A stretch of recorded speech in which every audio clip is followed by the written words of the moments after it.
صباح الخير، ازيكم؟ عاملين ايه؟ الاخبار؟ يا رب تكونوا بخير النهارده. طبعا الف مبروك لمنتخبنا المصري امبارح على صعوده للدور ال 16. يا رب تكون بس بداية خير كده والفرقة اللي احنا قابلها المفروض احنا هنقابل المركز الثاني من مجموعة منتخب المغرب. فان شاء الله لسه ما اتحددتش، يعني ان شاء الله هتتحدد بكره باذن الله. مين المنتخب اللي هيصعد اول ومين المنتخب اللي هيصعد مركز تاني. طبعا احنا صعود بشق الانفس، يعني بدعاء الوالدين زي ما بيقولوا. الصعود جيب 3 نقط. هل تتخيل ان منتخب مصر حامل اللقب 7 مرات يتأهل لدور 16 ب3 نقط؟ والمشكلة ان احنا تأهلنا ب3 نقط من 3 تعادلات، كل تعادل بنتيجة 2-2. يعني انت ليك 6 اهداف وعليك 6 اهداف.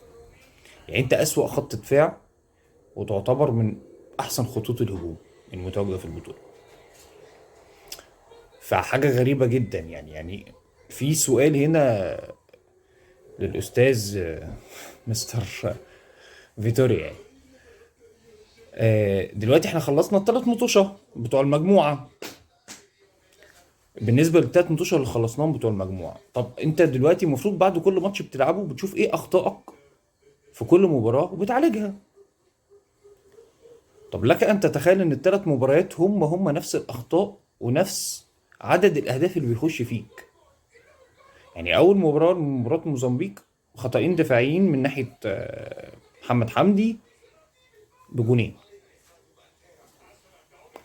الماتش اللي بعديه خطأين برضو، خطأ دفاعي وخطأ من خط النص كان من نني في مباراة غانا بجونين. امبارح خطأين برضو من خط الدفاع بجونين.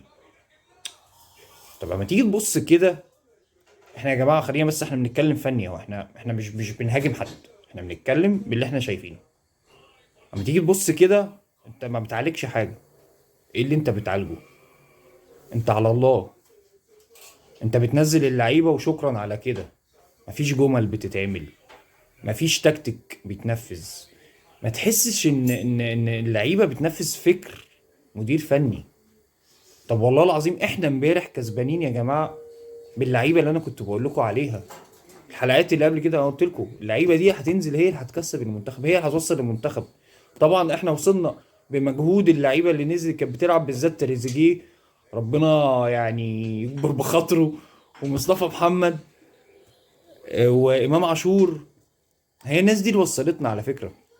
طبعا بعد يعني إرادة ربنا، يعني انت ما حدش يقول انت ب3 نقط تصعد دور ال 16 خالص. والمفاجأة اللي عملتها موزمبيق وسهلت عليك وتعدت مع غانا.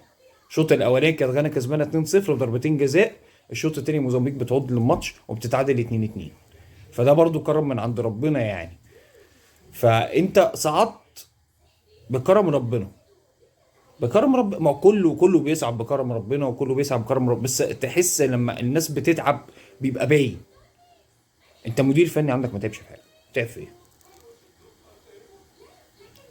اللعيبه، في بعض اسامي اللعيبه هي اللي نزلت تعبت. خط النص بقى شكله احسن في الماتش بتاع امبارح عن الماتشين اللي قبل كده. اذا كان مروان عطيه وامام عاشور، الشكل كان احسن. دخل فينا جونين برضو معاك. بس انا عايز اقول لك لو كناش بنلعب بخط النص ده كان هيخش فينا اكتر من كده. ان الفرقه اللي انت كنت بتلعبها كانت فرقه محترمه، مع ان هي مريحه 6 7 لعيبه اساسيين، بس فرقه محترمه جدا. فالحمد لله كسبنا. طب نعلق بقى اخطائنا. يا عم فيتوريا، احنا داخلين دور ال 16، يعني مفيهوش هزار. يعني خروج المغلوب من مباراه واحده. فانت ركز، عالج الاخطاء اللي عندك في خط الظهر. شوف هتتصرف ازاي، شوف هتوقف اللعيبه صح ازاي. شوف انت هتغير من خط الظهر، هتكمل بحجازي، هتكمل بمنعم، هتكمل بهاني، هتكمل بحمدي، ايا كان الاسامي اللي وقفهم صح. العب باستراتيجيه صح. منتخب ما تحس ان هو طول الماتش ال 90 دقيقه امبارح وفي الماتشين اللي قبليهم مفيش استراتيجيه لعب. بمعنى ان انت مثلا اول تلت ساعه بتبقى ضاغط مثلا الفرقه اللي قدامك. اول تلت ساعه، فلنفترض مثلا دي استراتيجيه ان انت اول تلت ساعه تضغط الفريق اللي قدامك في نص ملعب. بعد كده بتبتدي تضغطهم من نص ملعبك. بعد كده تنزل الشوط التاني تضغط تاني على الفرقه اول نص ساعه او اول تلت ساعه. ده فكر. احنا ما شفناش ده. حتى اللعيبه اللي بتضغط امبارح هي بتضغط، يعني زي ما بيقولوا ما بيضغطوش، مش بيضغطوا بشكل جماعي، بيضغطوا كل واحد بيضغط مع نفسه. واحد يطلع يضغط، اتنين يطلعوا يضغطوا، الباقي ورا. اللي بيرجع مش كله بيرجع. مفيش شكل فني في الملعب. يا عم فيتوريا الله يرضى عليك، عالج الاخطاء اللي عندك. الحمد لله احنا ربنا سهل علينا وصعدنا. عشان نعمل حاجه بقى في دور ال 16 لازم انت تركز، وخط الدفاع ده ما ينفعش يستقبل الجونين بتوع كل ماتش، ما ينفعش خالص. مصطفى محمد شابوه، تريزيجيه شابوه، امام عاشور شابوه. لعيبه الرجاله دي كلها قدمت بصراحه مستويات كويسه جدا. ده موضوع التاني مهم جدا، وخليك معايا لاخر الفيديو عشان انا عايز اوصل لك حاجات ممكن تكون انت ما تعرفهاش وما تقلتلكش ومش هتسمعها غير في الفيديو ده. تمام؟ احنا بقالنا يومين محمد صلاح عملنا عليه حملة، وازاي يسيب الفرقة وازاي يسيب المنتخب وهو قائد الفريق وانا كنت اول واحد قلت الكلام ده. اللي كان متصدر لنا من هناك ان محمد صلاح ماشي، وان محمد صلاح اصابته 7 ايام ل 10 ايام اقصى حد. مع مرور الوقت الموضوع بيبتدي يظهر حقائق جديدة. خليك معايا واحدة واحدة وفكر كده بالعقل. انا مش عايزك تقتنع باللي انا عايزك تفكر في اللي انا بقوله. تمام؟ اول حاجه شفناها امبارح ودي كانت حقيقي، ان صلاح في الماتش وبيتفرج عليه ولسه ما مشيش، مش زي ما كان متصدر. تمام؟ خليك معايا. المشاهد اللي شفتها في الماتش وفي احراز الاجوان مش مشاهد لعيب سايب المنتخب ومش في دماغه خالص. مش مشاهد كده، ما تدلكش ان هي كده. تقول لي انت هترد عليه ان هو بيمثل. يا عم بيمثل، خليك معايا. تمام. مصطفى محمد لما جاب الجون التاني جري وخد التيشيرت بتاع صلاح ورفعه. طب انا النهارده لو مكان صلاح وبسيب الفرقه وانا قائد الفريق وبرميها وبمشي، هي اللعيبه دي هتبقى طايقاني؟ هي اللعيبه دي هتفكر ان هي تحترمني؟ مش هتحترمني، مش هيطقوني. ليه تصرف مصطفى محمد واللعيبه ان هم يحتفلوا تيشيرت صلاح؟ ليه؟ ايه اللي اذا كانت في حاجات مستخبيه احنا ما نعرفهاش؟ تعالى اربط الاحداث ببعضيها. اول مشهد ظهر فيه اعلان ان صلاح هيرجع ليفربول كان اول امبارح في ماتش، بعد ماتش بورنموث وليفربول، كان المدير الفني يورجن كلوب. اذا يورجن كلوب عنده الخبر من بدايه اليوم، بمعنى انه ما طلعش في المؤتمر كده واتجنن وطلعت عليه صلاح هيرجع. لا، اكيد الموقف مثبت في اعلان ما بينهم ان صلاح راجع، وعشان كده طلع واصرح بيه يورجن كلوب. طب ليه الاتحاد الكوره ما طلعش قال ده من بدري في نفس اليوم قبل ما ده يتقال في المؤتمر الصحفي بتاع ماتش ليفربول؟ سؤال عند اتحاد الكوره، ليه؟ فكر معايا، اربط الاحداث. طب ليه خالد الدرندلي نائب رئيس اتحاد الكوره يطلع برضه امبارح او اول امبارح بالليل في تصريح تلفزيوني يدافع عن طبيب الفريق على ما اتذكر اسمه ابو العلا، ويقول عنه ان هو من احسن الاجهزه الطبيه اللي موجوده في العالم وفي الدنيا يا سيدي؟ ليه؟ الا اذا كنت انت عارف ان في خطأ حدث عندك، او ان هيطلع خبر في الفتره الجايه يقول ان في مشكله حصلت في الجهاز الطبي بما معناه تشخيص غلط لمحمد صلاح. طيب خد تاني بقى الخبر ده.